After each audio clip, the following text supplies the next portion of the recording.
Watch this brilliant bowling spell by Kapil Dev, where he picked up 5 wickets for just 58 runs in 25 overs, including 5 maidens against the West Indies in the third test at Port of Spain in April 1989. It was a top-class performance from the Indian skipper, showing his experience and skill against a strong batting lineup. Unfortunately, Kapil Dev's efforts went in vain as India could not capitalize on his brilliance. West Indies went on to win the match comfortably by 217 runs. In the second innings, Kapil Dev also continued to bowl with discipline, taking one more wicket for just 22 runs. Let's relive Kapil Dev's fiery spell of 5 for 58, a shining moment in the tough game for India.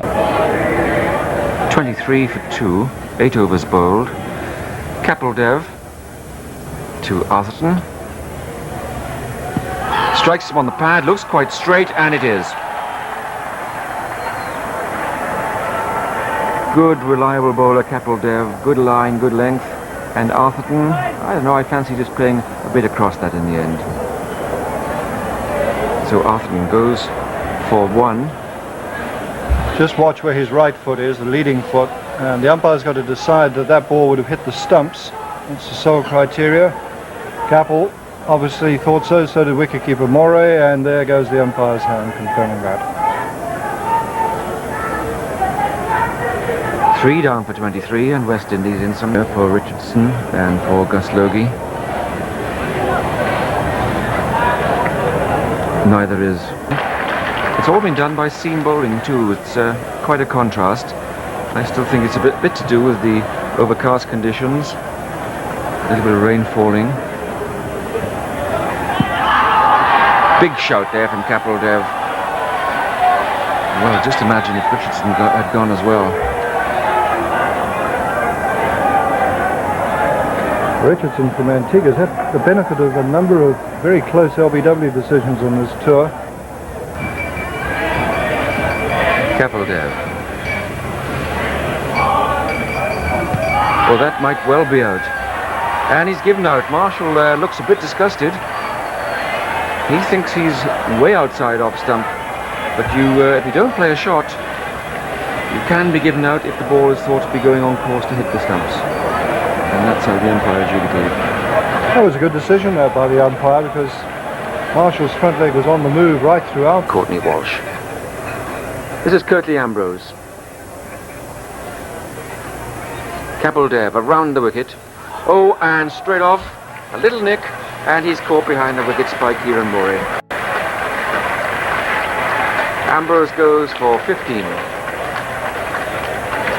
I think the thing that beat the batsman here was the fact that Kapil Dev had gone round the wicket, so the whole angle, as far as the batsman was concerned, had changed completely. It was a long way outside the off stump. No need to play that. Is not the great crowd of the earlier days.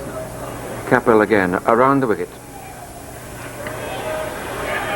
Again on the angle Peter talked about, deceiving Bishop. A long way outside the off stump by the time it passed him, but probably pitched about middle. That's what made Bishop play at that. Bowler got the wrong impression, I think. Kapil Dev to Richie Richardson.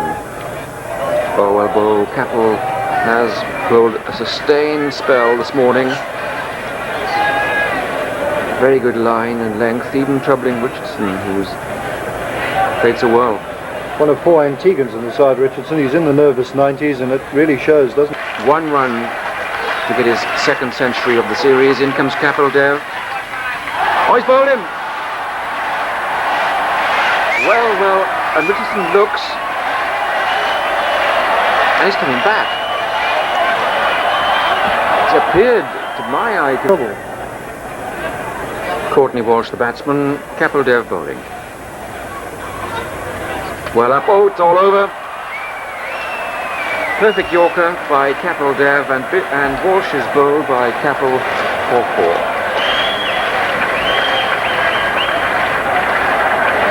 Baddy and Bishop batted. Perfect example of a Yorker here, right up in the block hole, middle and leg stump, almost impossible. Kapil Dev's performance during India's 1989 tour of the West Indies was steady and reflective of his experience and skill, though not at the peak of his earlier years. As one of the India's most reliable all-rounders, Kapil Dev bowled with discipline and batted with intent, but the condition and the strength of the West Indies side at home made it a difficult series for him and for India as a whole. The tour consisted of 4 test matches, all of which India failed to win. Although Kapil Dev took wicket across the series, often bowling long, tireless spells, however, the West Indies pitches favored pace and bounce, and while Kapil was skillful, he lacked the sheer pace of the West Indies quicks like Malcolm Marshall, Curtly Ambrose, Courtney Walsh and Ian Bishop. These bowlers exploited the condition far better, consistently putting Indian batsmen under pressure. Kapil Dev bowling was more reliant on swing and seam movement, which while effective in helpful condition, could not always penetrate the strong and aggressive West Indies batting lineup on their home turf. With the bat, Kapil Dev tried to provide resistance, often coming in